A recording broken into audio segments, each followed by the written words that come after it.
Good morning. जागो जागो, जाग चुके हो? उठो, जागो और अपने लक्ष्य की ओर बढ़ो और पूरा करो। चले, इन्हीं आशा और उम्मीद के साथ एक बार फिर क्लास शुरू करते हैं। तो प्यारे मित्रों, शुरुआत करते हैं अपन। प्रोजेक्ट विधि हमने लास्ट क्लास के अंदर पढ़ी थी, आराम से पढ़ी। ध्यान रखना, आपने नोट किया तो मैं वीडियो के अंदर जल्दबाजी नहीं कर रहा हूं, आराम से चलने का प्रयास कर रहा हूं ताकि चीजें क्लियर हो जाए। आगे बढ़े। लास्ट क्या पढ़ा था? प्रोजेक्ट के प्रकार किसके अनुसार पढ़े थे मित्रों? कक्षा कक्ष के अनुसार। कितने प्रकार के होते हैं? दो। कौन कौन से? व्यक्तिगत और दूसरा कौन सा होगा मित्रों? है मित्रों? सामूहिक। तो बढ़े आगे। तो लिखो बेटा आगे, किलपैट्री के अनुसार प्रोजेक्ट के प्रकार।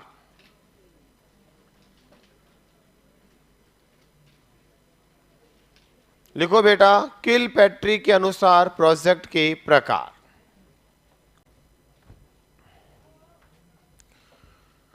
दूसरा प्रकार है और वो है हमारे साइंटिस्ट किलपैट्रिक, मनोवैज्ञानिक किलपैट्रिक साहब ने प्रोजेक्ट के कितने प्रकार बताए मित्रों? कितने प्रकार बताए? 4, पूरे 4। कितने प्रकार होंगे? 4। कौन कौन से? तो बोर्ड पे देखो, लिखना नहीं, पहले लिखा बेटा? लिखो, इधर देखो, लिखो नहीं, देखो लिखो क्या। पहला है बेटा प्रोजेक्ट का प्रकार उत्पादन संबंधी। कौन सा संबंधी? तो उत्पादनात्मक, या हम इसी को बोलते हैं बेटा रचनात्मक, या इसी को बोलते हैं हम सृजनात्मक प्रोजेक्ट कार्य। तो बताओ किलपैट्री के अनुसार कितने प्रकार होंगे? 4। पहला कौन सा होगा?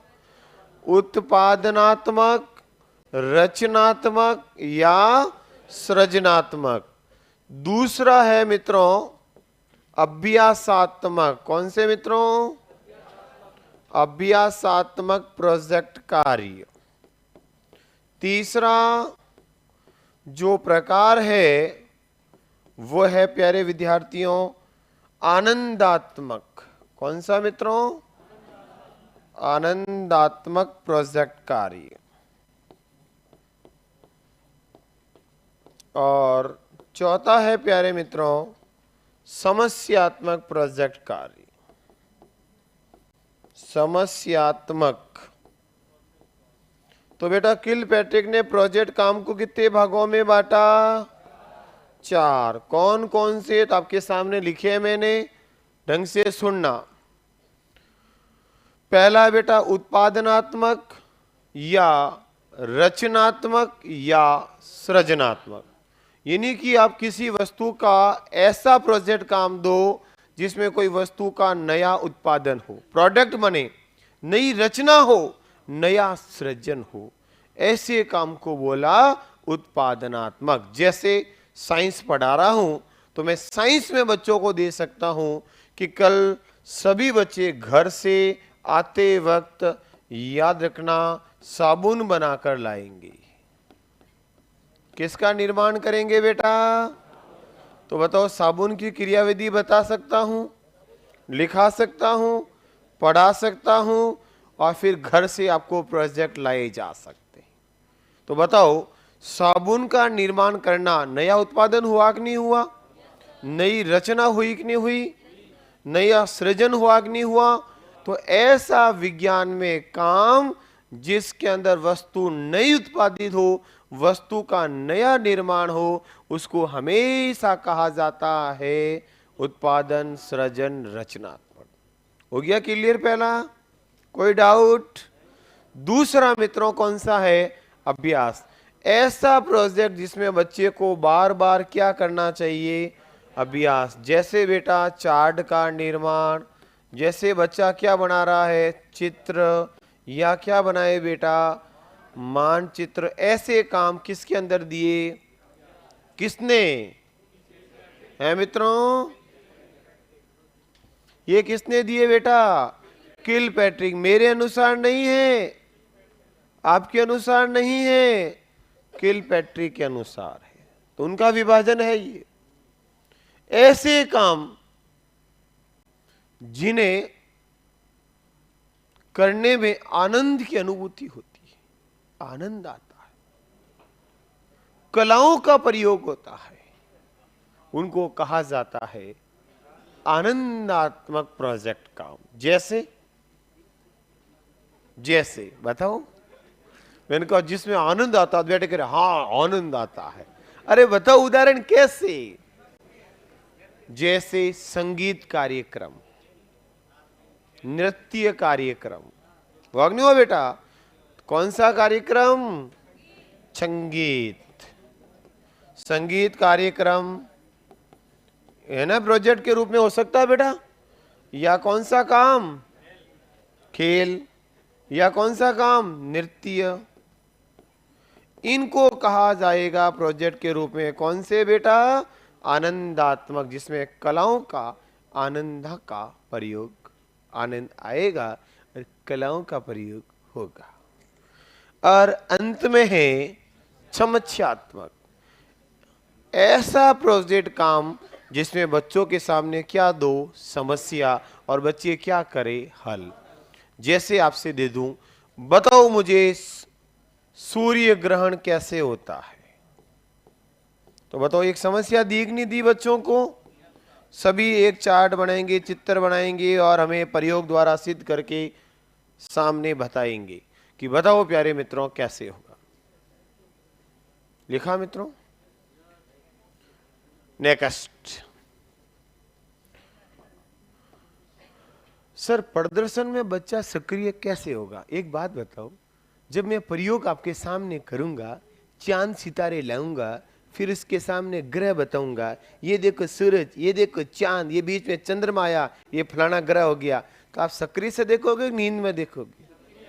तो प्रदर्शन में सक्रिय नहीं हुआ क्या, वही अगर सक्रिय नहीं हुआ तो विधि काम आपको याद ही नहीं होगा, मास्टर ने कौन सी गैस मिलाई, कौन सा चांद सितारा ऊपर नीचे हुआ, समझ में आया। तो प्रदर्शन में, प्रयोग में हमेशा क्या होगा, चक्कर लिया। नेक्स्ट, जैसे आपने कह दिया ज्वार भाटा कैसे उत्पन्न होता है, तो बेटा बच्चे को क्या दी, समस्या, और बच्चा क्या करेगा, समस्या का निवारण।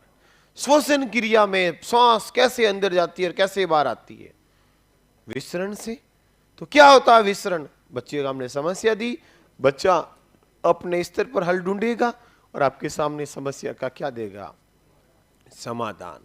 तो इसको हम क्या नाम देते हैं, समस्यात्मक प्रोजेक्ट काम। तो बेटा प्रोजेक्ट कितने प्रकार के हुए, 4। कौन कौन से, तो उत्पादन संबंधी, अभ्यास संबंधी, आनंदात्मक संबंधी और समस्या संबंधी। नोट करो, क्या बात कर रहे हो, चुपचाप लिखा जाए, और जिन्होंने लिख दिया है वो मन में पढ़ा जाए, याद किया जाए। याद हुए क्या कुछ कुछ,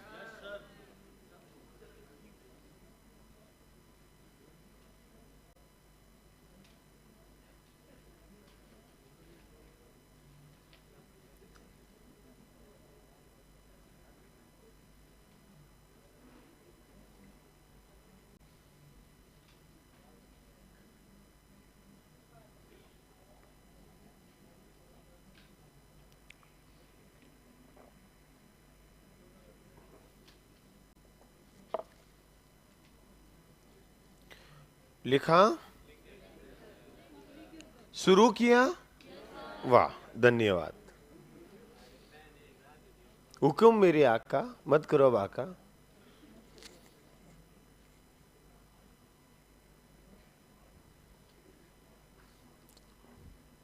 संयम और समझदारी, सर सिलेबस कब होगा? अरे बेटा सिलेबस तो बहुत जल्दी होगा, मेरा तो सिलेबस वैसे भी जल्दी होता है, सटीक सटीक ही चलता हूं मैं। अब तो ये देखो याद कितना हो रहा है, बहुत जल्दी हो जाएगा, टेंशन ना ले।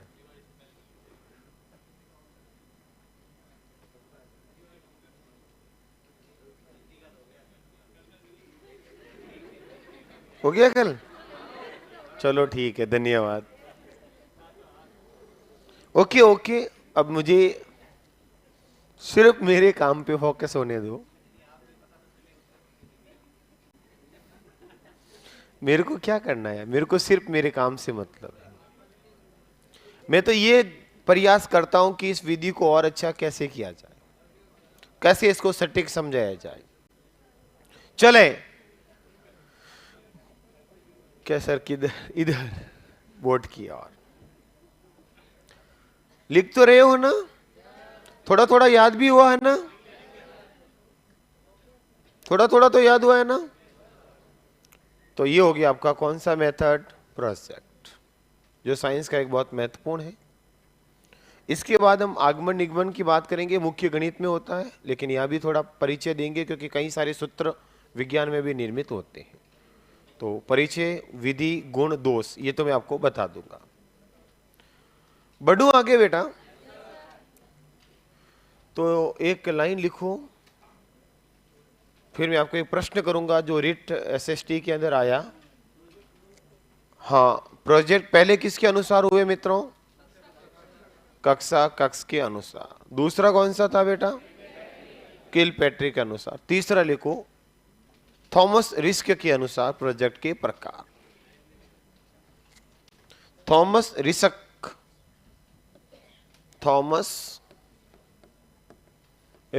के अनुसार प्रोजेक्ट के प्रकार। थॉमस रिस्क के अनुसार प्रोजेक्ट के प्रकार। किसके अनुसार पढ़ रहे हैं बेटा? थॉमस, और वो भी कौन सा? रिस्क, जिसने थॉमस रिस्क के अनुसार प्रोजेक्ट के प्रकार। कितने प्रकार है बेटा? 3। एक है सर मेथड के बाद कुछ क्वेश्चन भी करो, बिल्कुल करवा दूंगा, पहले मुझे मेथड पूरे करने दो और मेथड के साथ उपागम पूरे करने दो, फिर मैं आपके 10-15 क्वेश्चन अच्छे अच्छे महत्वपूर्ण क्वेश्चन बोर्ड पे स्लाइड के माध्यम से करवा दूंगा। लेकिन उससे पहले हमें थोड़ा सा पढ़ना पड़ेगा। आपके जो उपागम नए जुड़े उनके क्या प्रश्न बनते हैं, 4-5 ऑब्जेक्टिव प्रश्न, एग्जामों में आए हुए प्रश्न 10-15 एक ला करके मैं आपको पढ़ा दूंगा, लेकिन वो तब पढ़ाऊंगा जब लास्ट क्लास होगी उस दिन, ठीक है, टीचिंग मेथड की। चले तो लिखो थॉमस रिस्क के अनुसार प्रोजेक्ट के प्रकार। कितने प्रकार होंगे बेटा? रिस्क ने 3 दिए, लिखो 3 प्रकार, मेरे साथ साथ लिख दो। नंबर 1 अभ्यास संबंधी प्रोजेक्ट कार्य। अभ्यास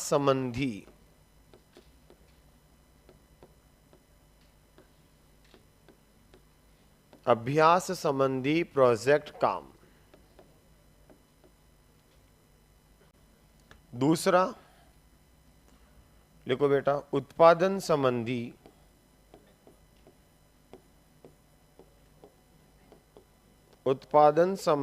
प्रोजेक्ट कार्य।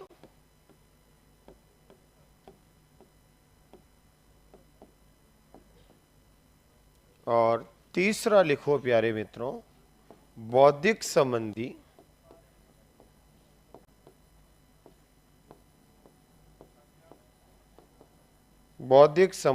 प्रोजेक्ट कार्य।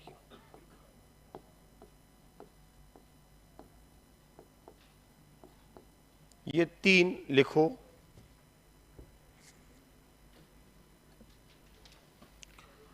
लिखो बेटा अभ्यास संबंधी, उत्पादन संबंधी और बौद्धिक संबंधी।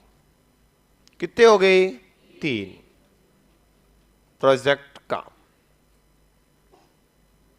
लिख दिए होंगे, सबने लिखा? तो एक प्रश्न का उत्तर दो।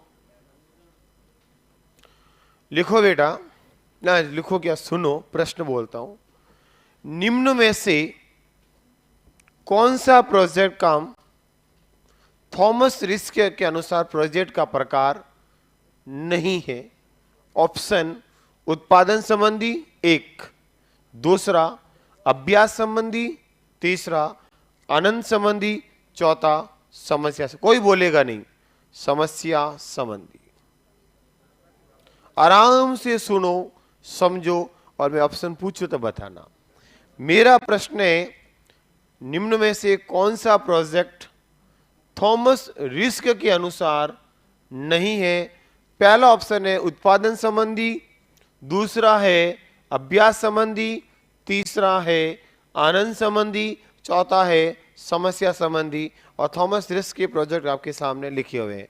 चलो, किसका उत्तर है? एक उत्पादन, सामने साफ लिखा उत्पादन संबंधी। तो दो अभ्यास, ये भी है, तीन आनंद, और चौथा समस्यात्मक। आपका है समस्या। तो बताओ मित्रों, उत्तर क्या होगा? कैसे?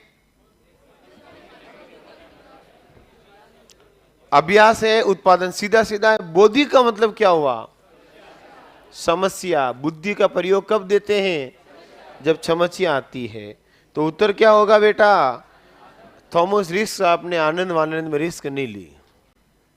आनंद आनंद नहीं, अपने रिस्क विस्क नहीं, सिर्फ सीरियसली पढ़ाई, अभ्यास करो, नए प्रश्न का उत्तर का निर्माण करो और दिमाग का प्रयोग करो। तो उत्तर क्या होगा? आनंद संबंधी। तो बेटा यहां एक डैश करके लिख दो, समस्या संबंधी प्रोजेक्ट। बोधि का मतलब ही क्या होता है? समस्या संबंधी।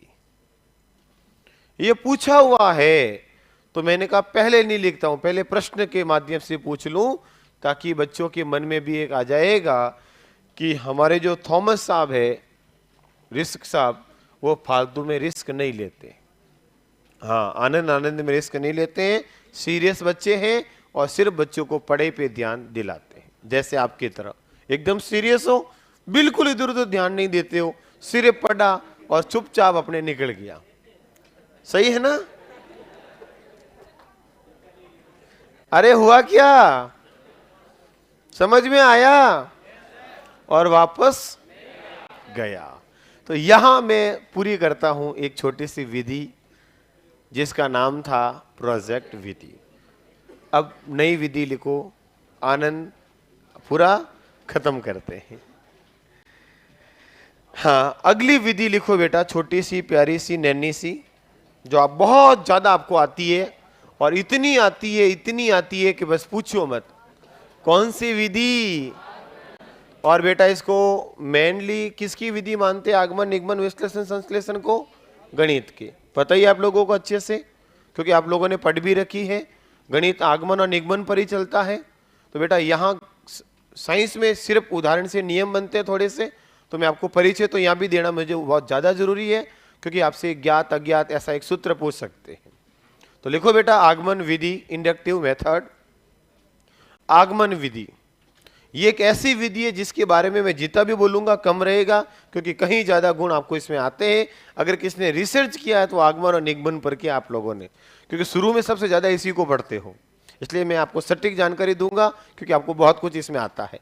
और दूसरा, इसमें साइंस वाले, गणित वाले, हिंदी वाले सब ने आपको पढ़ाई, सबके सेम है, आगमन निगमन में ज्यादा अंतर नहीं है। तो सटीक बात करते हैं, जहां समय लेना वहां लूंगा। जैसे उपागम में समय लूंगा, प्रोजेक्ट जो अलग है तो वहां मैंने समय लिया। तो बेटा आगमन विधि के अंदर हम बात करते हैं।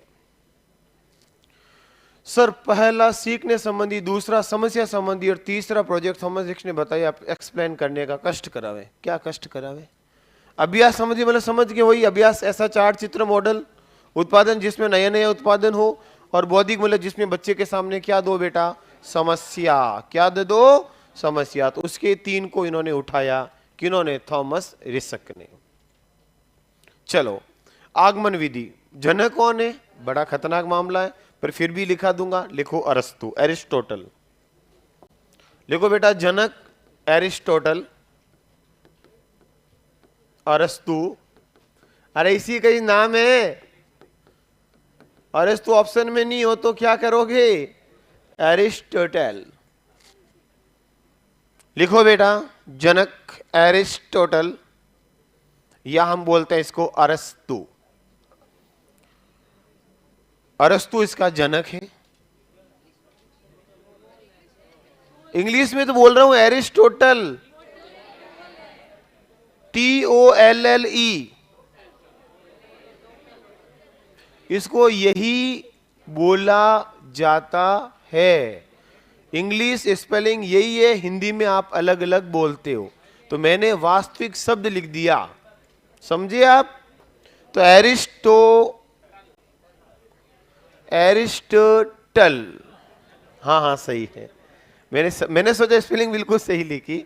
एरिस्टोटल इसको बोलते हैं, किसको? अरस्तु को। याद रह जाएगा। नेक्स्ट, इस विधि में क्या होता है बेटा? इस विधि में क्या होता है? क्या होता है? वही होता है जो मंजूरी खुदा होता है। सबसे पहले शिक्षक क्या करेगा? हैं?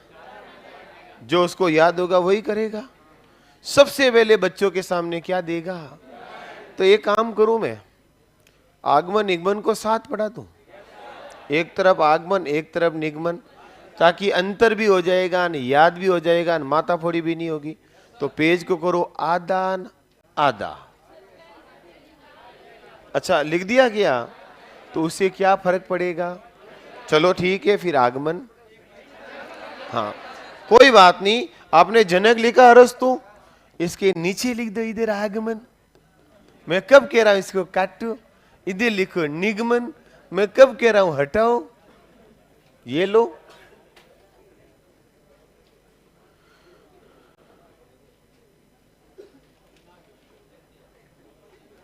लिखा बेटा आगमन। लिखो बेटा इधर, बेटा एक इसमें आराम से समझ जाऊंगा, बोलूंगा, लिखाता रहूंगा, ताकि समय भी बच जाएगा और अच्छे से याद भी हो जाएगा। किस विधि की बात कर रहे हैं? आगमन विधि। ध्यान रखना, इधर पहले आएगा कौन? उदाहरण। और यह पहले कौन आएगा? नी, तो नियम। इधर उधर नहीं, सिर्फ बोर्ड पे पहले आएगा कौन? उदाहरण। तो क्या निकलेगा? नियम। तो कौन सी विधि होगी? तो पहले कौन चलेगी और बाद में कौन चलेगी? इसलिए बोला आगमन निगमन। अग्रगामी कौन होती है और पश्चगामी कौन होती है? निगमन। आया समझ में?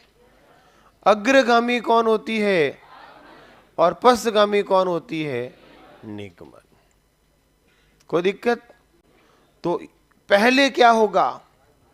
बच्चे को दिया जाएगा उदाहरण, और उदाहरण से बच्चा क्या बनाएगा? लिखना मत, पहले बोर्ड पे देखना बेटा। उदाहरण से क्या बनाएगा? नियम। तो इस विधि में, आगमन विधि में, शिक्षक द्वारा छात्रों के समक्ष सबसे पहले उदाहरण प्रस्तुत किया जाता है। विभिन्न उदाहरण प्रस्तुत किए जाते हैं और छात्र उदाहरणों की सहायता से नियम या सिद्धांत का निर्माण करते हैं। तो बताओ शिक्षक ने क्या किया? उदाहरण का प्रस्तुतिकरण। और छात्रों ने क्या किया?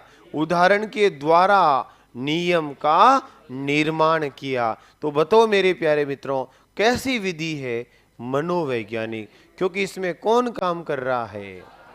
छात्र। आया समझ में बेटा? इस विधि में हमेशा शिक्षक क्या देगा? उदाहरण। और उदाहरण से छात्र किधर जाएगा? नियम की ओर। उदाहरण, हर एक उदाहरण से नियम बनाया जा सकता है क्या? मैं कोई भी उदाहरण दे दूं, आप नियम बना दोगे क्या? मैं कहता हूं बताओ वो लड़का जाता है, ये उदाहरण ही तो है, बताओ इसका नियम। तो बेटा प्रत्येक उदाहरण का नियम नहीं बनाया जा सकता। ढंग से सुनना मेरी बातों को। प्रत्येक उदाहरण से नियम नहीं बनाया जा सकता। नियम बनाने के लिए हमेशा आपको विशेष उदाहरण का प्रयोग करना पड़ेगा। तो उदाहरण हमेशा कैसा होगा बेटा? विशिष्ट। और विशिष्ट से आप किधर जाओगे? सामान्य की ओर। नियम तो धीरे धीरे सामान्य हो जाएगा। बार बार प्रयोग करोगे तो नियम एक बोलचाल की भाषा में आएगा और सामान्य बन जाएगा। जो उदाहरण होते हैं बेटा वो हमेशा कैसे होते हैं? सरल होते हैं। और नियम क्या होते हैं बेटा? जटिल होते हैं कि नहीं होते? ये कैसा नियम है? कुछ था ही नहीं पड़ा यार, होता कि नहीं होता? कई बार क्या बोल दिया, इधर उधर गया, a square plus b square c d है ना। तो उदाहरण हमेशा बेटा कैसे होते हैं? जटिल। और नियम हमेशा क्या होते हैं बेटा? वो तो मुझे पता था कि आप लोग केवल हाँ में हाँ मिला रहे हो या याद करने का प्रयास भी कर रहे हो। तो बेटा मैं कोशिश कर रहा हूं कि जितने भी शिक्षण के सूत्र हैं इनको रटा नहीं जाए और सीधा समझ के याद कर लिया जाए, ताकि ऑप्शन दे के सही हो जाए। कैसे? सबसे पहले कौन सी विधि है? आगमन। आगमन में क्या दिया जाता है? उदाहरण। और उदाहरण से क्या बनाते हैं? नियम। ये सबको पता है। तो उदाहरण कैसा होना चाहिए? विशिष्ट।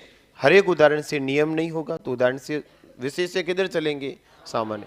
उदाहरण हमेशा क्या होते हैं बेटा? सरल। और नियम हमेशा क्या होते हैं? जटिल। उदाहरण आपको पहले से पता होते हैं कि नहीं पता होते? कई उदाहरण याद भी होते हैं। तो ज्ञात से हम किधर जाते हैं बेटा? अज्ञात की ओर। अज्ञात की ओर जाते हैं बेटा। कई उदाहरण वास्तविक होते हैं, दैनिक जीवन से जुड़े हुए, और उनको जोड़ करके अपन क्या बनाते हैं? नियम। तो नियम तो मन में सोचा, आइडिया आया, वास्तविक रूप थोड़ी हुआ। और उदाहरण तो वास्तविक हो सकता है। तो उदाहरण हमेशा वास्तविक हो सकते हैं, इसलिए मतलब क्या हुआ? मूर्त है जिसको रूप दिया जा सकता है। और नियम तो सिर्फ तर्क और चिंतन से निकलते हैं, वास्तविक नियम नहीं। नियम तर्क चिंतन शक्ति का परिणाम है। तर्क है, सोच है बेटा, इनकी मूर्त से किधर जाते हैं? अमूर्त। उदाहरण छोटा होता है या नियम छोटा होता है?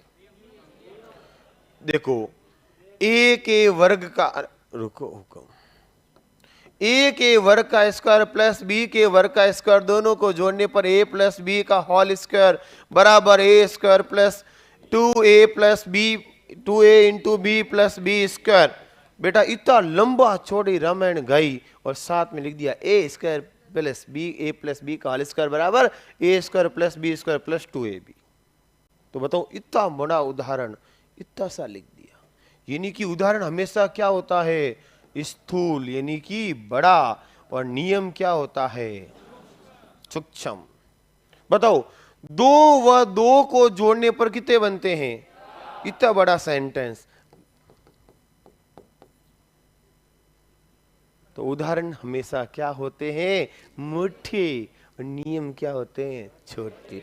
ये हो गए नियम। कहां याद करने की, रटने की जरूरत है? पहला याद होना चाहिए। कौन सा? और ये तो पहले से याद है। आगमन विधि में किधर से किधर जाते हैं? है बेटा? उदाहरण। और उदाहरण कैसा होना चाहिए? और नियम। उदाहरण कैसे होते हैं? सरल। उदाहरण कैसे होते हैं? ज्ञात। उदाहरण कैसे होता है? मूर्त। कोई ना कोई वास्तविक रूप दे के उदाहरण दे सकते हैं। उदाहरण कैसे होते हैं? और स्थूल से किधर जाएंगे? तो बताओ एक भी सिद्धांत रटने की जरूरत है क्या? है बेटा? तो याद हो गया? कोई दिक्कत? तो इधर निगमन इसके विपरीत हो जाएगा। यहां लिखेंगे नियम से किधर होगा बेटा? बच्चे को शिक्षक क्या देगा? और बच्चा नियम से किधर जाएगा? नियम हमेशा क्या होते हैं बेटा? और उदाहरण हमेशा क्या होते हैं? विशिष्ट। होंगे एक नहीं होंगे?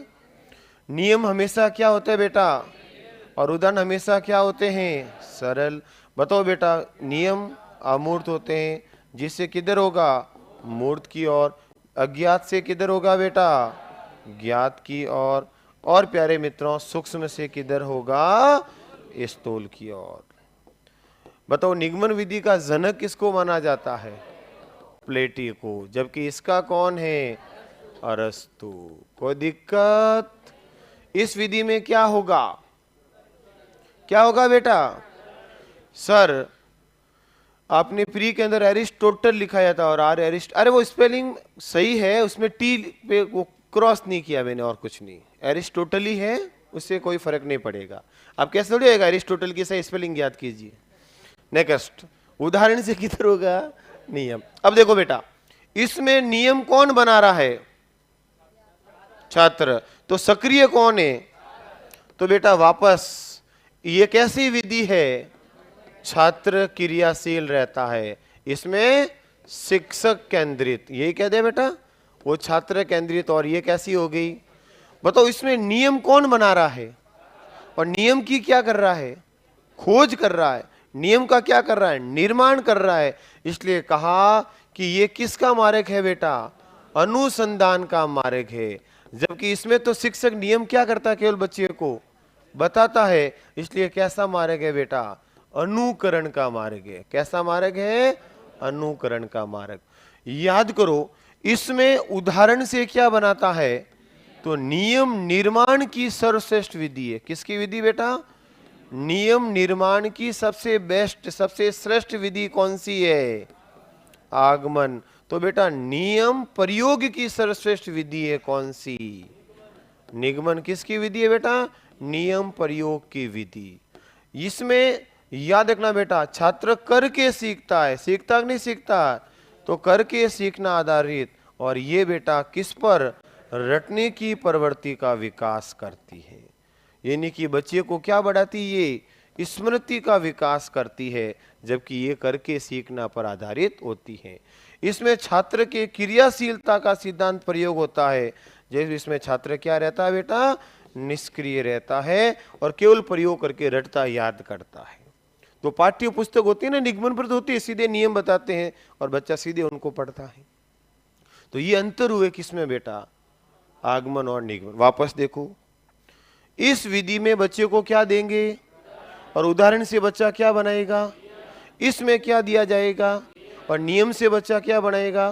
तो बताओ, बच्चे ने नियम का निर्माण क्या किया? बच्चे ने सिर्फ नियम सीखा, जो हमने लिखा उसको देखा और लिखा, यानी कि क्या किया? अनुकरण। इसमें बच्चे ने नियम का क्या किया? निर्माण। तो यही मैंने बोला कि ये खोज या अनुसंधान का मार्ग है, क्योंकि बच्चा नियम का क्या कर रहा है? निर्माण कर रहा है, खोज कर रहा है, अनुसंधान कर रहा है। जबकि इसमें बच्चा ऐसा A+B बराबर ये होता है, यस सर, ऐसा होता है, यस। बच्चा ही नहीं कहेगा क्यों होता है। समझ बेटा? सर, अनुसरण और अनुकरण में क्या अंतर है? अनुकरण का मतलब है देखा देखी करना, और अनुसरण मतलब शरण में जाना, सुरक्षा करना। वही ये तो है, इतिहास वाला हो गया। चलो, तो बेटा मुझे हिंदी वाला अनुकरण पता है, मतलब देखा देखी करना इधर, और करके सीखना पर आधारित। और इसमें क्या होगा बेटा? रटने की प्रवृत्ति पर। और इसमें छात्र क्रियाशीलता का सिद्धांत, और इसमें छात्र निष्क्रिय रहता है, यानी कि स्मृति का सिद्धांत का प्रयोग होता है। लिखा दूं अंतर थोड़े बहुत? तो लिखो, एक पर आगमन, एक पर निगमन। हाँ, सभी पॉइंट लिखा दूंगा मैं आगे आगे। सर, विज्ञान की सर्वश्रेष्ठ विधि कौन सी? आगमन। आगमन को भी एक सर्वश्रेष्ठ विधि कहा जाता है। लिखो बेटा, आगमन विधि, निगमन विधि। केवल नाम लिखना, कुछ में मैं बोलूं जीता लिखना, नहीं तो खिचड़ी बना दोगे। मेरे अनुसार चलना, अपने अनुसार मत चलना बेटा प्लीज। लिखा? सिर्फ नाम लिखो, आगमन और निगमन लिख दिया। आगमन विधि के अंदर लिखो, इस विधि में, आगमन में लिखो बेटा, इस विधि में शिक्षक द्वारा, इस विधि में शिक्षक द्वारा छात्रों के समक्ष उदाहरण प्रस्तुत किया जाता है। उदाहरण प्रस्तुत किया जाता है तथा छात्रों द्वारा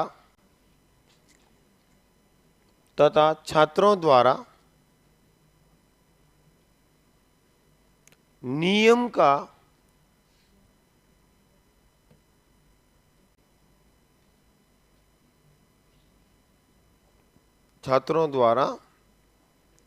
का निर्माण किया जाता है।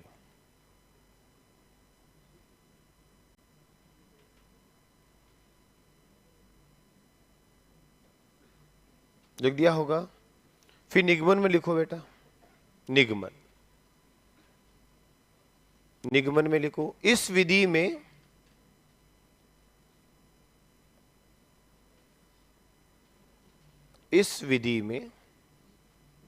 शिक्षक द्वारा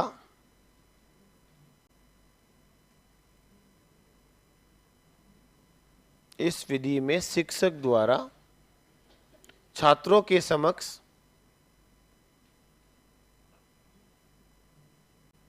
नियम प्रस्तुत किया जाता है। नियम प्रस्तुत किया जाता है। नियम प्रस्तुत किया जाता है तथा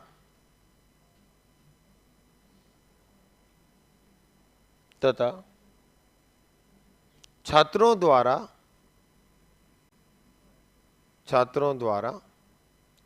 नियम का प्रयोग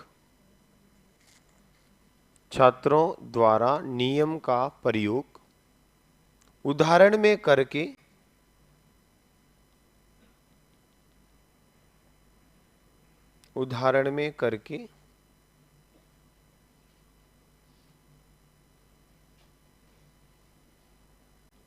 निष्कर्ष तक पहुंचा जाता है।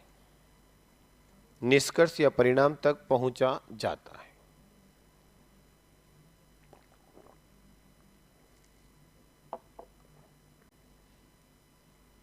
लिख दिया होगा। फिर लिखो बेटा,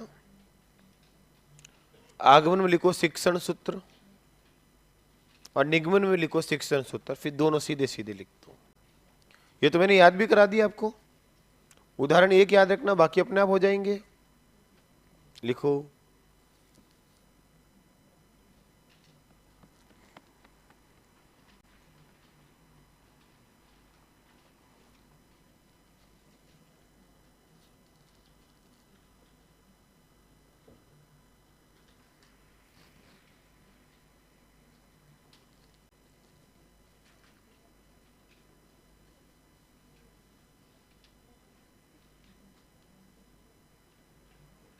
हाँ ये लिखो ना, उदाहरण से नियम, विचित्र से सामान्य, सरल से जटिल। लिखो, ये बोलना पड़ेगा क्या? चलो तो हुक्म लिखो। और मैंने ऐसा प्रयास किया था उस समय कि याद ही हो जाए। किया था ना बेटा कुछ कुछ? चलो धन्यवाद।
हुआ रे कुछ कुछ कुछ तो हुआ है, तब तो ठीक है। उदाहरण से नियम, विशेष से सामान्य, सरल से जटिल, ये भी लिख दिया, इधर भी उल्टा भी कर दिया। बहुत बहुत धन्यवाद। अब ये मन से मैं लिखना, मैं लिखता हूं। इसमें लिखो बेटा, किसमें? आगमन में लिखो। लिखो बेटा छात्र केंद्रित विधि, और इसमें लिखो बेटा शिक्षक केंद्रित विधि। छात्र केंद्रित, शिक्षक केंद्रित।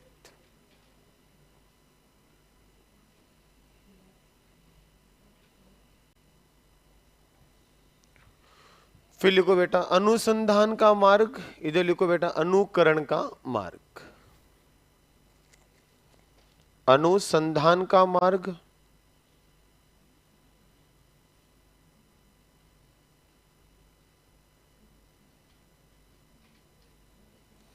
ये कह रहा है सर विज्ञान शिक्षण की सर्वश्रेष्ठ विधि पूछिए तो उत्तर कौन सा करें? बेटा इसका उत्तर निर्भर करेगा ऑप्शन पर। ऑप्शन में अगर अमनोवैज्ञानिक देखे, एक मनोवैज्ञानिक दी जाएगी तो हम मनोवैज्ञानिक विधि का चुनाव करेंगे। फिक्स उत्तर कभी नहीं दिया जा सकता बिना उदाहरण के। नेक्स्ट, फिर लिखो बेटा यह नियम निर्माण की श्रेष्ठ विधि है। यह नियम निर्माण की श्रेष्ठ विधि है। नियम निर्माण की श्रेष्ठ विधि।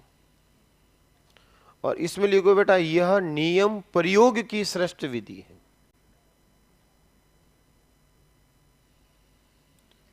नियम प्रयोग की श्रेष्ठ विधि।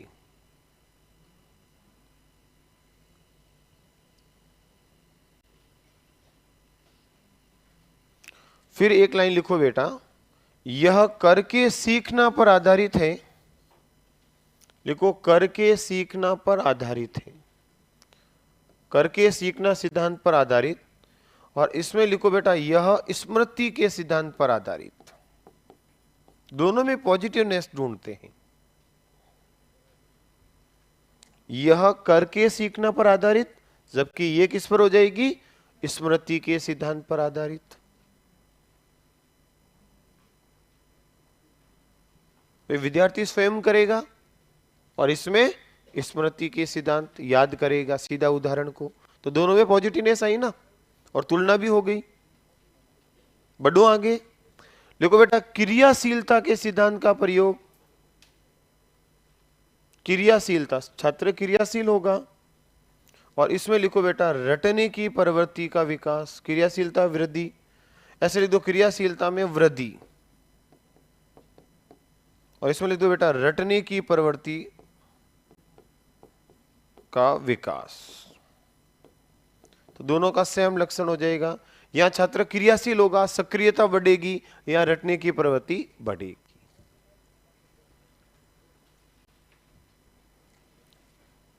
लिख दिया होगा? यहां तक लिख दिया सबने? आगमन में लिखो बेटा प्राप्त ज्ञान स्थायी। प्राप्त ज्ञान क्या होगा? स्थायी। प्राप्त ज्ञान स्थायी। निगमन में लिखो बेटा प्राप्त ज्ञान अस्थायी।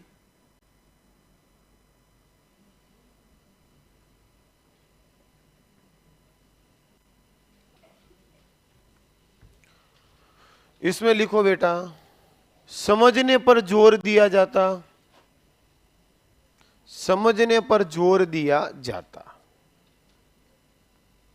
समझने पर जोर। समझने पर जोर देंगे। और इसमें किस पर हो जाएगा बेटा? रटने पर जोर। लिख दो, रिपीट हुआ तो है तो बात वही। रटने पर जोर दिया जाएगा कि भाई आप याद करो उदाहरण चुपचाप।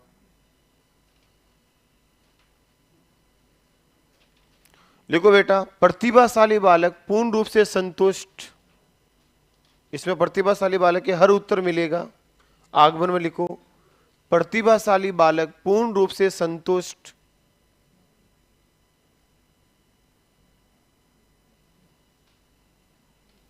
प्रतिभाशाली बालकों के लिए पूर्ण रूप से उपयोगी ही संतुष्ट होंगे। उत्तर मिल जाएगा क्यों, तो उदाहरण ये। और यहां आपने नियम बता दिया तो बच्चा मानेगा नहीं। ये नियम ऐसा क्यों है, ऐसा क्यों आया, क्या कारण है, तो शिक्षक कहेगा नियम पढ़ ले और याद कर ले। तो बच्चे के मन में कहीं ना कहीं क्या रहेगा? एक असंतुष्टि का भाव रहेगा। तो लिखो बेटा प्रतिभाशाली बालक पूर्ण रूप से संतुष्ट नहीं होते।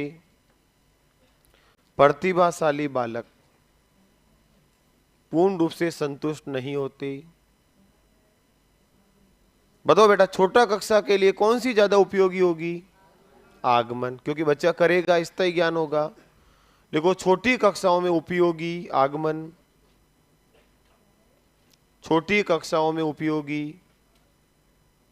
निगमन लिखो बेटा, बड़ी कक्षाओं में उपयोगी। सीधे नियम और सीधे उत्तर।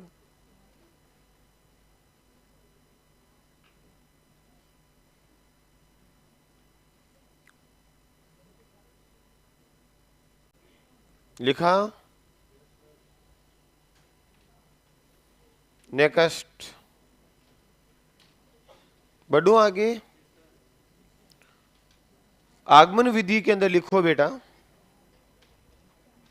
आगमन के अंदर लिखना,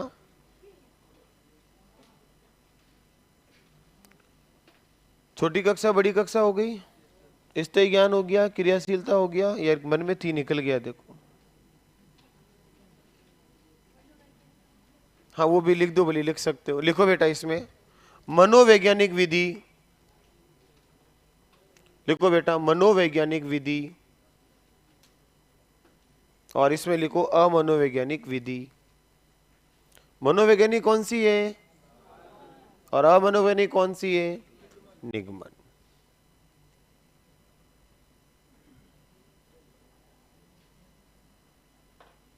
हाँ, आगमन में वापस याद आया उस समय जो मिस हुआ था। लिखो धीमी गति शिक्षण। आगमन में लिखो धीमी गति शिक्षण, धीमी गति शिक्षण। निगमन में लिखो बेटा तीव्र गति शिक्षण, तीव्र गति शिक्षण। धीमा होगा बेटा या तेज होगा, क्योंकि विद्यार्थी करेंगे या सीधा बताएंगे। फिर निगमन में लिखो बेटा पाठ्यक्रम में, आगमन लिखो देरी। आगमन में लिखो पाठ्यक्रम में देरी।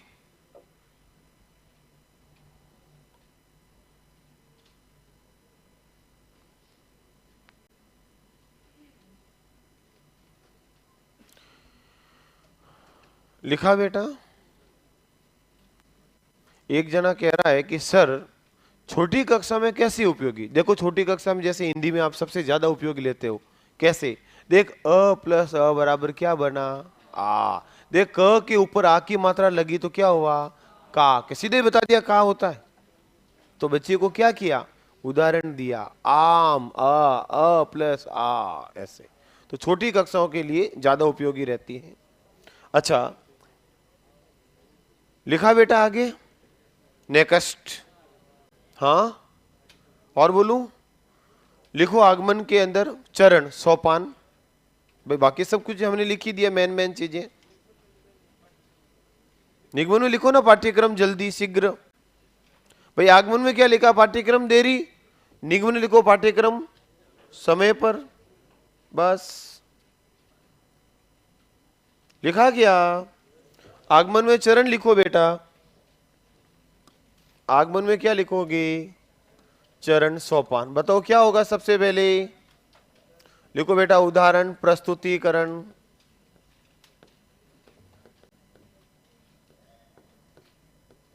उदाहरण का क्या होगा बेटा? प्रस्तुतिकरण। फिर उदाहरण का छात्र क्या करेगा? निरीक्षण। जांचेगा, समझेगा, परखेगा। निरीक्षण। लिखो बेटा उदाहरण का क्या होगा? प्रस्तुतिकरण। फिर क्या होगा बेटा? निरीक्षण। फिर बच्चा नियम बनाएगा तो क्या बोलेंगे? नियमीकरण। नियमीकरण। फिर उसका क्या करेगा बेटा? सत्यता की पुष्टि, सत्यापन।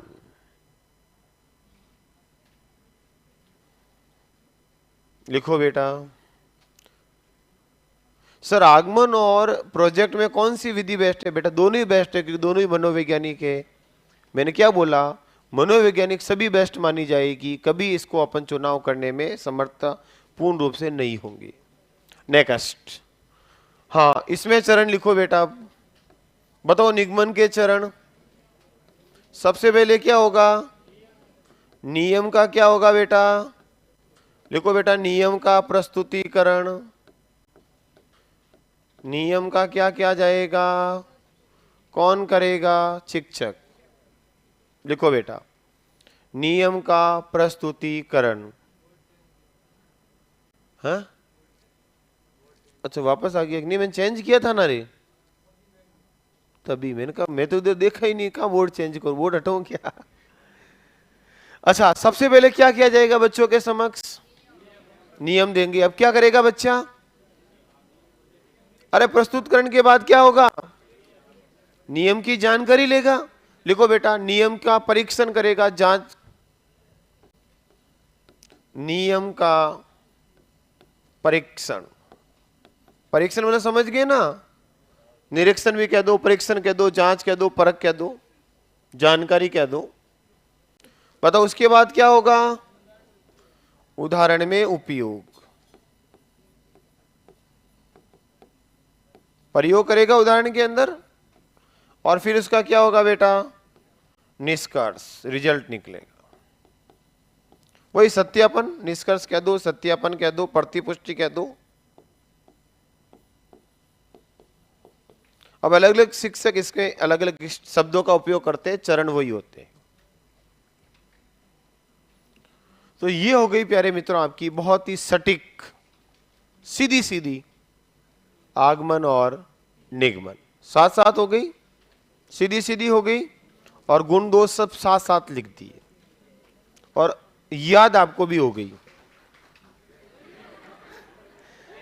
अरे बेटा ये तो वो विधि है जो आपको सबसे अच्छी आती थी, याद करो। इसमें तो मैंने झूठ नहीं बोला ना, पर इसमें भी मैंने प्रयास किया, फालतू की थोड़ी नहीं लिखाई, और निगमन विधि का प्रयोग किया और सीधे सीधे नियम लिखा दिए। देखो इधर, इधर उधर नहीं, किधर बात करते हैं? इधर। एक बार 1 सेकंड के अंदर इसका रिवीजन होना चाहिए, क्योंकि आपको सबसे बड़ी आती है। तो इधर देखो, हम कौन सी विधि पढ़ रहे हैं? आगमन। जनक कौन है? निगमन का कौन है? कोई दिक्कत? आगमन में शिक्षक क्या करेगा? उदाहरण देगा, तो छात्र को क्या आ जाएगा? आगमन हो जाएगा नियम का। होगा कि नहीं होगा मित्रों? तो सबसे पहले क्या दोगे? उदाहरण से क्या बनाओगे? बताओ, प्रत्येक उदाहरण से नियम बनाया जा सकता है क्या? इसलिए उदाहरण कैसा होना चाहिए? विशिष्ट। उदाहरण हमेशा कैसा होगा? नियम कैसा होगा? जटिल। याद करो, हर उदाहरण को अपन बता सकते हैं, जोड़ सकते हैं, बिल्कुल। उदाहरण हमें ज्ञात होते हैं कई सारे, और नियम हमें क्या होते हैं बेटा? तर्क और चिंतन से निकाले जाते हैं। अच्छा, उदाहरण हमेशा क्या हो सकता है? मूर्त रूप, वास्तविक उदाहरण भी आपके सामने हो सकता है। और नियम हमेशा क्या होता है बेटा? सोच के, समझ के, तर्क चिंतन अमूर्त होता है। और उदाहरण हमेशा क्या होते हैं? बड़े बड़े। और नियम हमेशा क्या होते हैं? छोटे छोटे। तो बड़े से किधर जाते हैं? छोटे की ओर। कोई दिक्कत? बढ़ू आगे। फिर हमने कहा कि बच्चा इसमें नियम की क्या करता है? खोज। तो अनुसंधान का मार्ग सक्रिय रहेगा, और इसमें अनुकरण शिक्षक का क्या करेगा बेटा? अनुकरण। इसमें नियम निर्माण की श्रेष्ठ विधि है, ये नियम प्रयोग की श्रेष्ठ विधि है। इसमें करके सीखना पर आधारित है, इसमें याद करना मतलब स्मृति पर आधारित है। इसमें छात्र क्रियाशील रहता है, इसमें रटने की प्रवृत्ति, इसमें समझने की प्रवृत्ति होती है। फिर हमने पढ़ा मित्रों, इसमें चरण, और इसमें भी सीधे सीधे चरण। कोई दिक्कत? एकदम इजी हो गई आगमन और निगमन। हो गए ना मित्रों? इसी तरह से चलो एक लाइन लिखो नीचे, इसके नीचे आगमन निगमन विधि एक साथ लिखो। हाँ, अगली विधि तीसरी चौथी जो भी नंबर है लगा के लिखो, आगमन निगमन विधि एक साथ भी कई बार पूछ लेते, एक लाइन लिखूंगा। लिखो बेटा, आगमन निगमन विधि।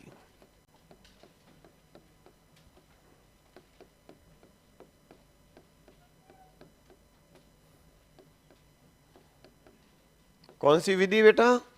आगमन निगमन विधि। लिखो, आगमन निगमन विधि। इधर पहले सुनना, समझना, मैं क्या कहना चाहता हूं, मेरी भावना समझना, मेरा प्रश्न समझना। हर प्रश्न की बात कर रहा हूं, इसलिए मुझे पता है, मैंने बोल तो दिया, फिर वापस मैंने लाइन भी सही करने का प्रयास किया। चलो इधर प्यारे मित्र, हम किसकी बात कर रहे थे? आगमन और निगमन की। मित्रों, आगमन विधि और निगमन विधि हमेशा एक दूसरे के साथ चलती है।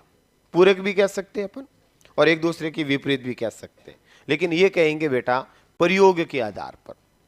अगर विपरीत काम में ले रहे हो तो विपरीत, साथ साथ काम में ले रहे हो तो पूरक।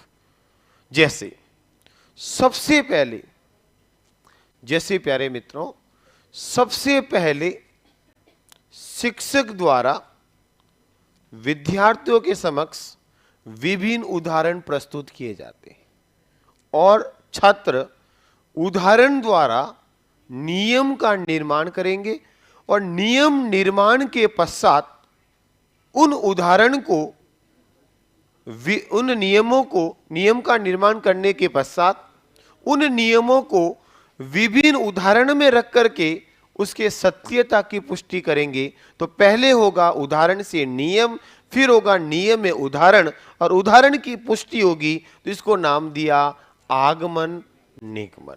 इसमें अग्रगामी आगे कौन चलती है मित्रों, तो आंसर क्या होगा आगमन, और पीछे कौन चलती है पश्चगामी पूछे तो आंसर क्या हो जाएगा बेटा निगमन। कोई दिक्कत? तो लिखो इस विधि में कोई जनक नहीं इसका, ये तो प्रयोग के आधार पर लिखा है।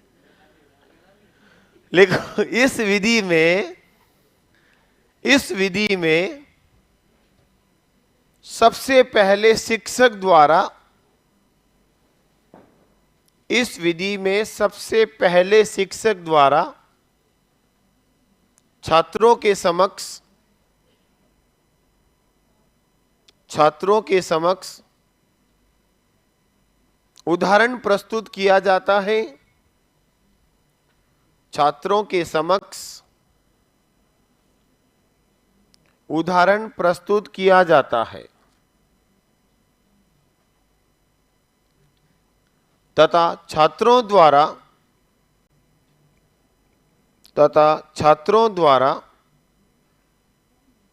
उदाहरण की सहायता से,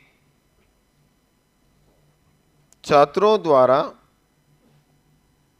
उदाहरण की सहायता से,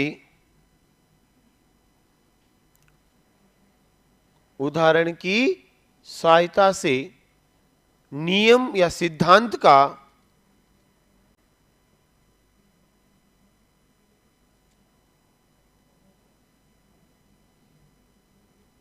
उदाहरण की सहायता से नियम या सिद्धांत का निर्माण करते हैं।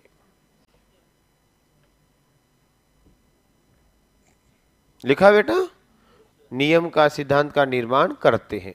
उसके पश्चात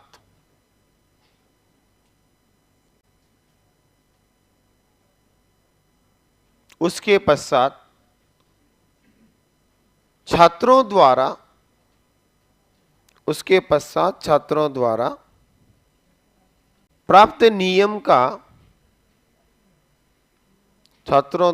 प्राप्त नियम का विभिन्न उदाहरण में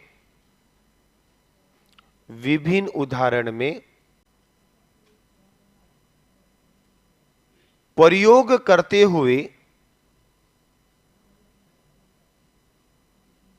करते हुए नियम को सत्यापित किया जाता है। नियम को सत्यापित किया जाता है, सत्यापित किया जाता है। इस कारण इसमें अग्रगामी आगमन विधि को, इस कारण इसमें अग्रगामी आगे चलने वाली अग्रगामी, इस कारण इसमें अग्रगामी आगमन विधि को तथा पश्चगामी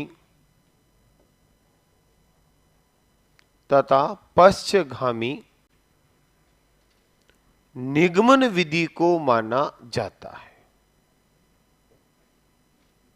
तथा पश्चगामी निगमन विधि को माना जाता है। तो समझ गए होंगे मैंने क्या लिखाना चाहा। कभी एक ही लाइन और एक ही शब्द अक्सर एग्जाम में पूछ लिया जाता है, अग्रगामी कौन और पश्चगामी कौन। तो बेटा उस दौरान अगर ये लाइन आपकी पढ़ी हुई होती है तो आप ऑप्शन देख के ही तुरंत उत्तर कर लेते हो कि हाँ सर ने पहले आगमन पढ़ाई थी, निगमन पढ़ाई थी, अंतर बताए थे और उसके बाद दोनों का साथ प्रयोग भी बताया था। तो ये है बेटा आगमन निगमन। आया समझ में? अब एक विधि और है, विश्लेषण और संश्लेषण। तो लिखो पहले विश्लेषण विधि, ऐसे ऐसे करें उसको भी, इधर और उधर कोई दिक्कत नहीं। लिखो विश्लेषण और संश्लेषण।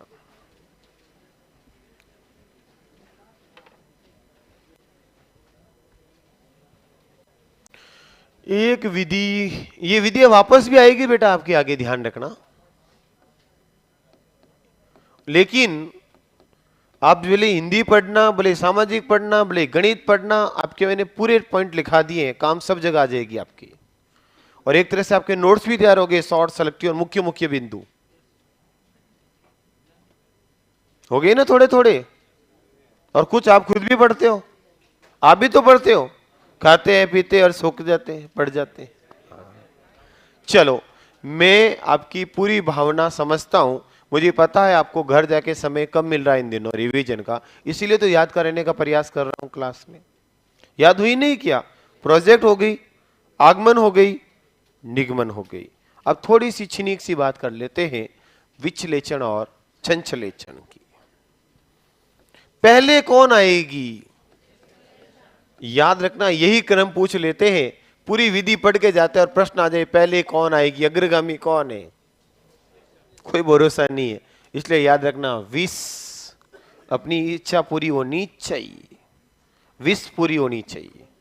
तो विश्लेषण पहले आएगा और संश्लेषण बाद में आएगा, तो अपनी विष क्या हो जाएगी? पूरी। कैसे भी करो, 100 बातों की एक बात, अपना प्रश्न का उत्तर सही होना चाहिए और उस लिस्ट में अपना नंबर आना चाहिए जहां स्कूलों की क्या हो रही हो, काउंसलिंग। सर इसके गुण दोष, बेटा गुण दोष बता दिए ना साथ ही साथ, हैं? आगमन निगमन नहीं बताए? हो गए ना? कईयों को पता नहीं चला क्योंकि मैंने बातों ही बातों में बात कर ली, यहां पर भी बातों ही बातों में बात करूंगा। हाँ, विश्लेषण में क्या होता है और संश्लेषण में क्या होता है?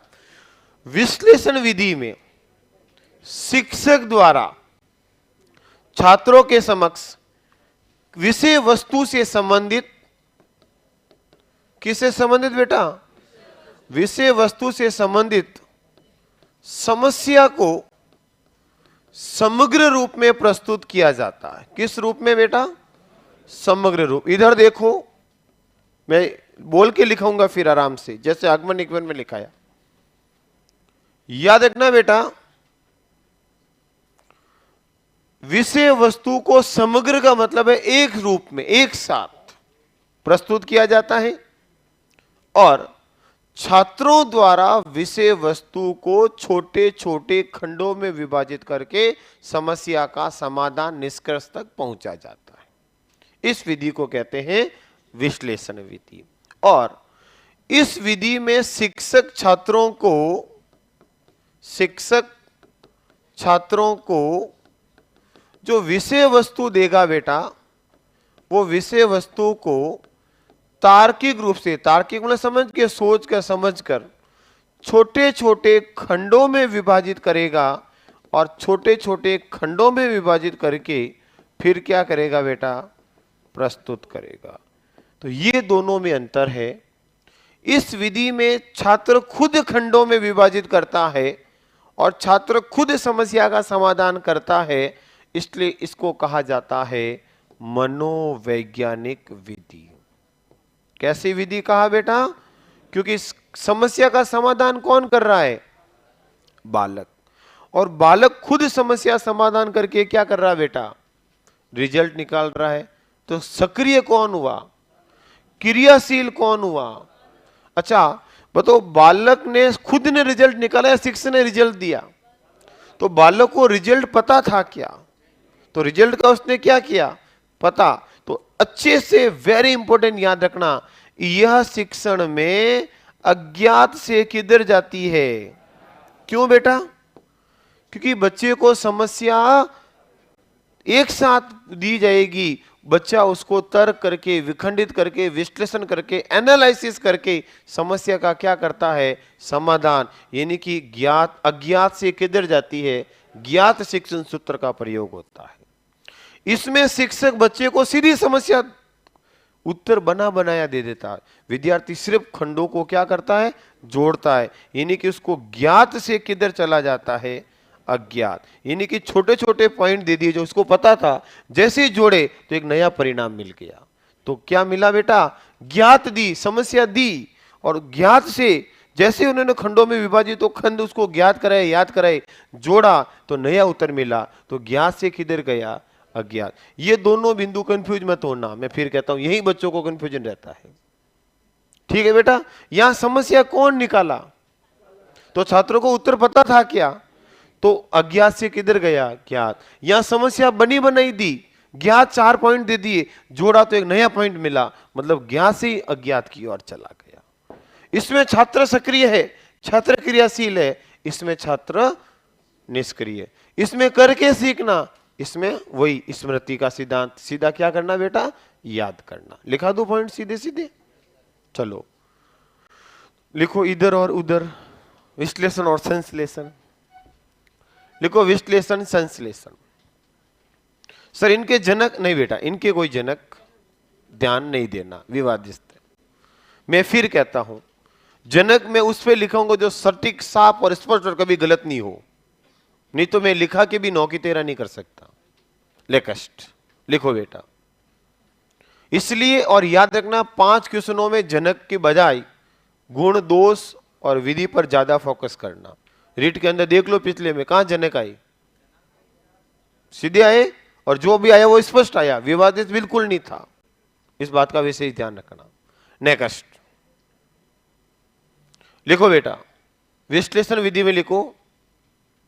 देखो बेटा, एक बच्चा, सुनना, एक बच्चा खेल रहा है खिलौने से या चाय के कप से खेल रहा है।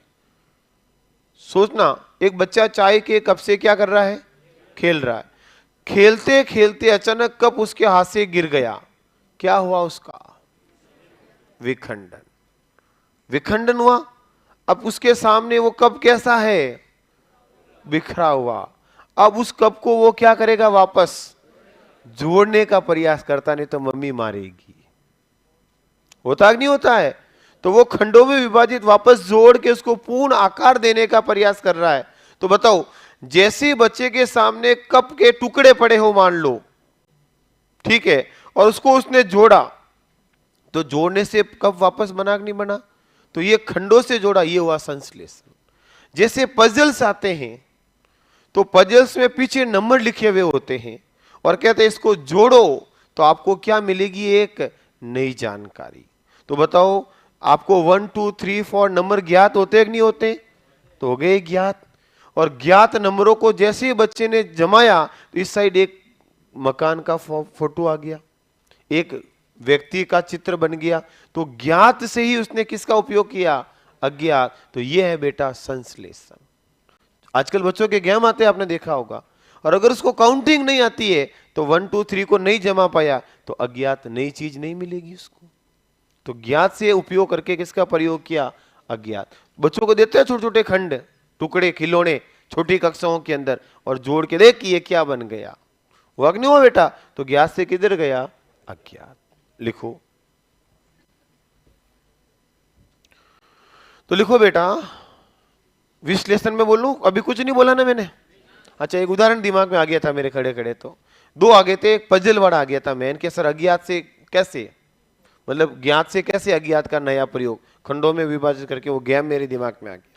आता ना आजकल बच्चे खेलते, देखा होगा। नेक्स्ट चलो लिखो, विश्लेषण विधि में, इस विधि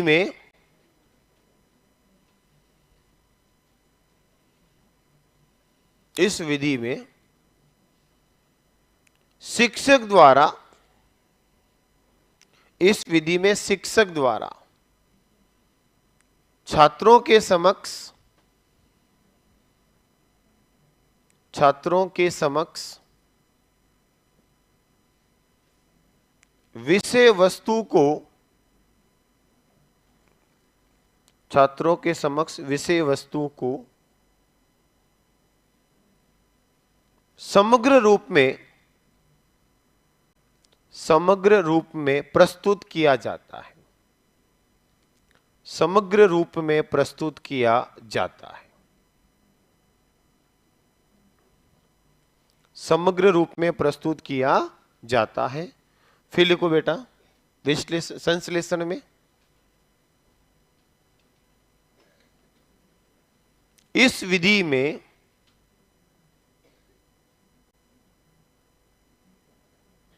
शिक्षक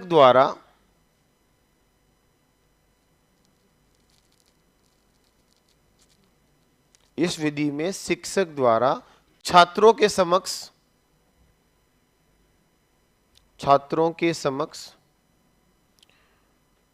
विषय वस्तु को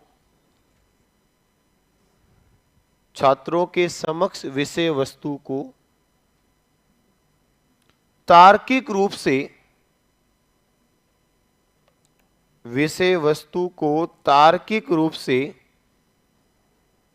छोटे छोटे खंडों में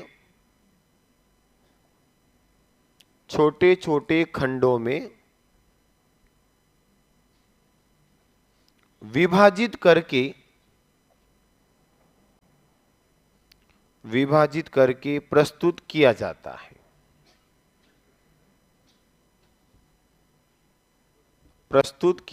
है। क्या हुआ बेटा? छोटे छोटे खंडों में विभाजित करके प्रस्तुत किया जाता है। यही तो बोला मैंने।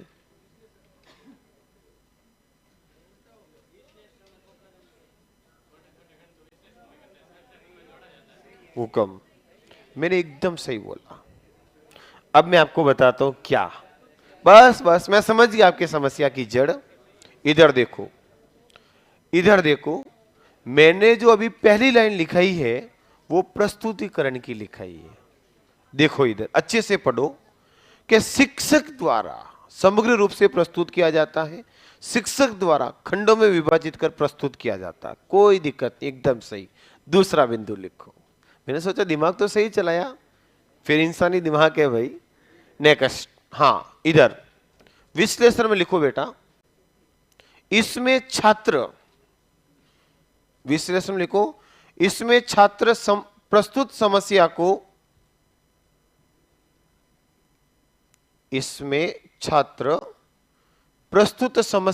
को खंडों में विभाजित करके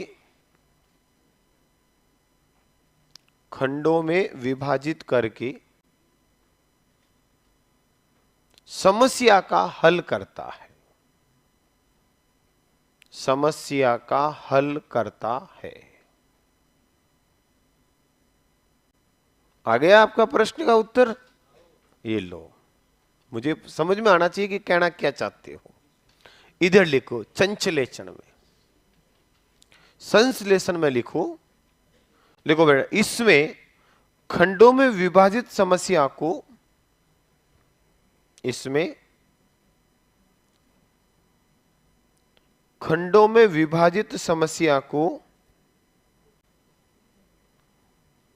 छात्रों द्वारा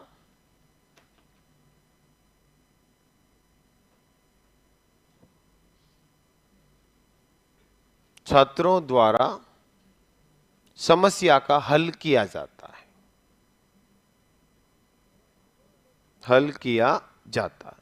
जोड़कर समस्या का छात्रों द्वारा हल किया जाता है।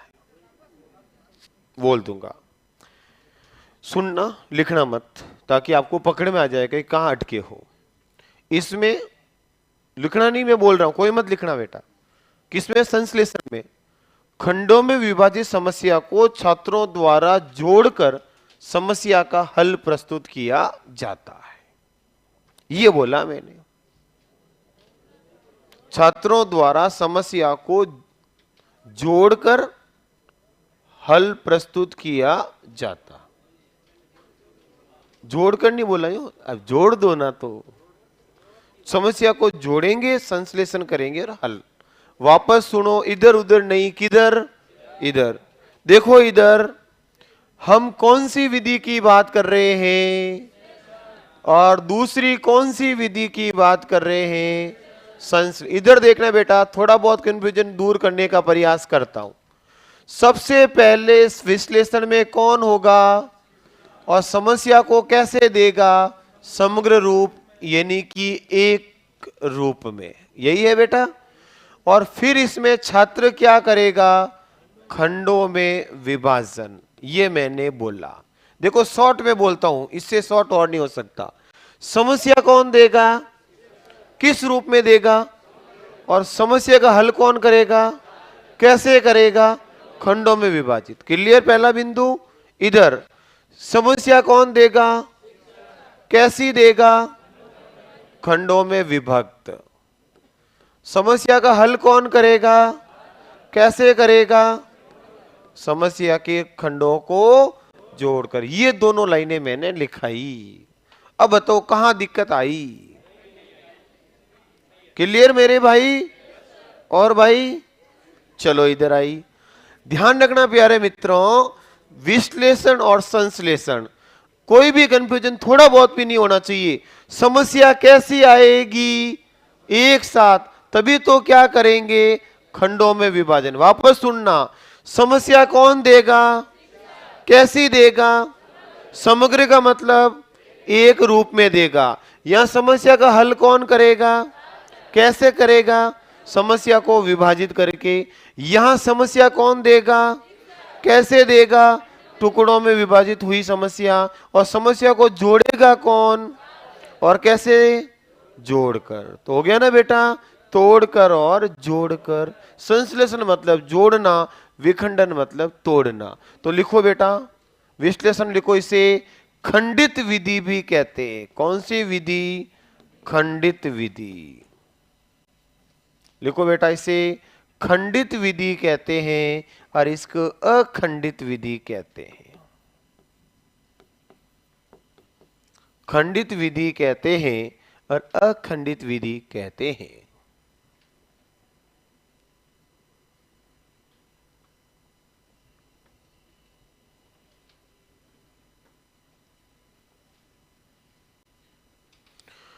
अब एक जना कह रहा है सर थोड़ा सा एक उदाहरण देके समझो। इसका बेस्ट उदाहरण देता हूं बेटा गणित का, क्योंकि गणित में सबसे ज्यादा उपयोगी है। एक उदाहरण देता हूं मैं आपको, इधर देखना। राम श्याम ने मिलकर के एक बिजनेस शुरू किया और 400 रुपए लगाए। राम ने मित्रों इसमें 150 रुपए लगाए और श्याम ने इसमें कितने रुपए लगाए? 250 रुपए लगाए। और अगर अंत में लाभ 3:4 हो तो बताओ राम को कितना लाभ हुआ? अब मैंने क्या किया, पूरी प्रश्न दे दिया, एक समस्या दे दी, फिर आप कहोगे राम का धन, श्याम का धन, दोनों का लाभ का अनुपात, फिर अनुपातों का योग, फिर निकालोगे ये इसका इतना बटा इतना, इसका इतना बटा इतना, फिर कहोगे राम का धन कितना उत्तर हुआ ये। तो बेटा आपने क्या की? शिक्षक ने क्या टुकड़े दिए? क्या शिक्षक ने क्या दी? एक समस्या। और आपने क्या की? उसको टुकड़ों में विभाजित करके हल। ये है विश्लेषण। आई समझ में? और इसमें मैंने पजल का उदाहरण दिया ही था आपको। ऐसे होता संश्लेषण और विश्लेषण। नेक्स्ट लिखो बेटा, इसमें अज्ञात से ज्ञात सूत्र का प्रयोग होता है विश्लेषण में। लिखो लिखो बेटा,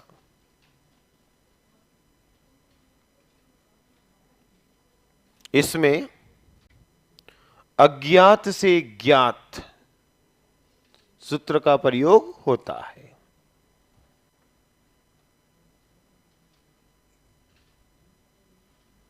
हो गया बेटा? जैसे मैंने धन पूरा दिया, फिर भी आपको उसका लाभ अनुपात दे दिया। धन पता नहीं, उसको आपने क्या किया? अज्ञात की और रिजल्ट निकाला। इधर लिखो, ज्ञात से अज्ञात शिक्षण सूत्र का प्रयोग होता है।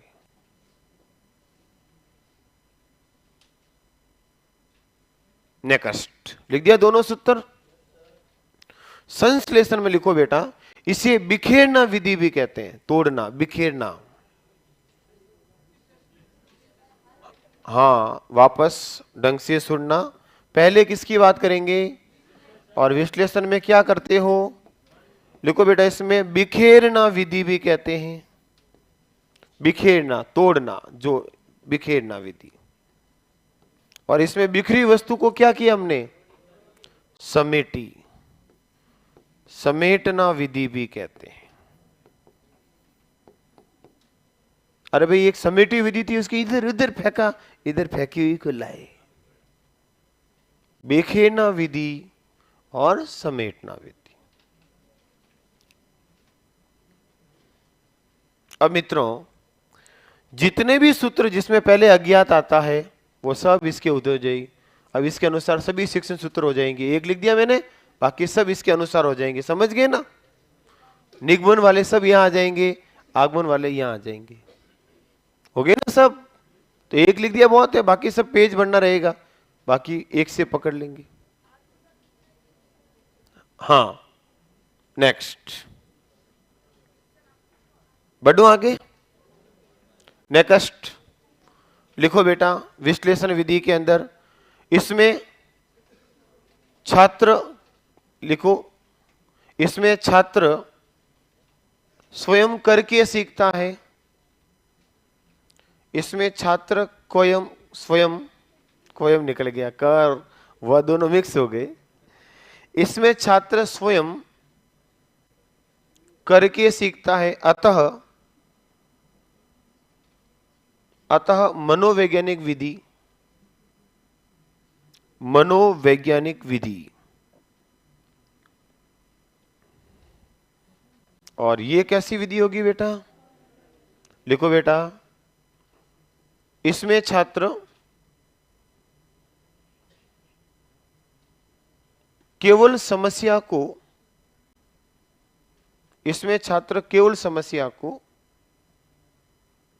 जोड़कर हल करता है, अर्थात तर्क चिंतन का प्रयोग नहीं करता, केवल समस्या को जोड़ता है, अर्थात तर्क चिंतन का प्रयोग नहीं करता। अतः इसे अमनोवैज्ञानिक विधि भी कहते हैं। अमनोवैज्ञानिक विधि भी कहते हैं। बेटा, छात्र काम नहीं करता, अपना दिमाग नहीं लगाता, जो दी उसको सीधा जोड़ दिया। अमनोवैज्ञानिक विधि यानी कि वैज्ञानिक, मनोवैज्ञानिक सिद्धांत प्रयोग नहीं होगा। वापस इधर, किधर बेटा? विश्लेषण में।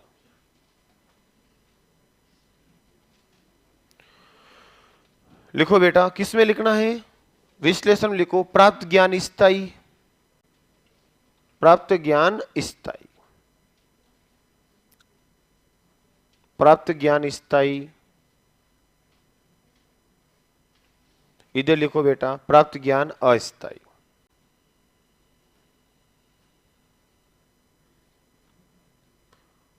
प्राप्त ज्ञान अस्थायी। बताओ, विश्लेषण में किस पर जोर होगा? उत्तर को समझने पर। और इसमें किसमें होगा? स्मृति पर। तो लिखो, समझने पर आधारित। विश्लेषण में लिखो, समझने पर आधारित। उत्तर खुद उत्तर निकाल रहा है, समझने पर आधारित।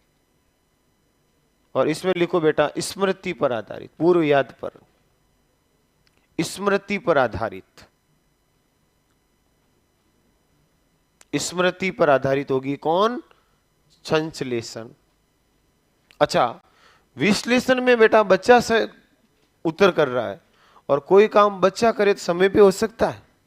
तुम पे काम छोड़ दो और तुम समय पे काम कर दो, ऐसा संभव है क्या? तो लिखो, समय व श्रम की अधिकता। विश्लेषण में समय व श्रम की अधिकता।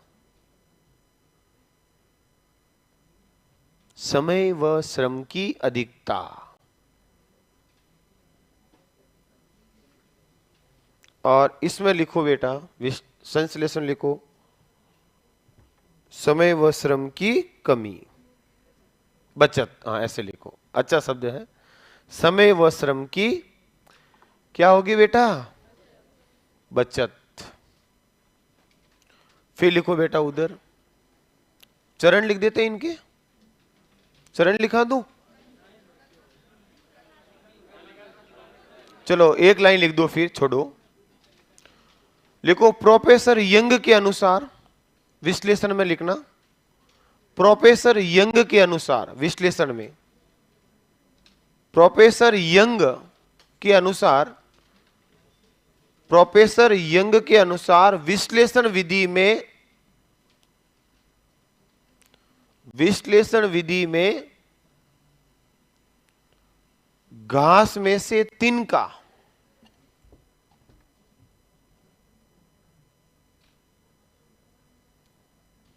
घास में से तिनका स्वयं बाहर आता है,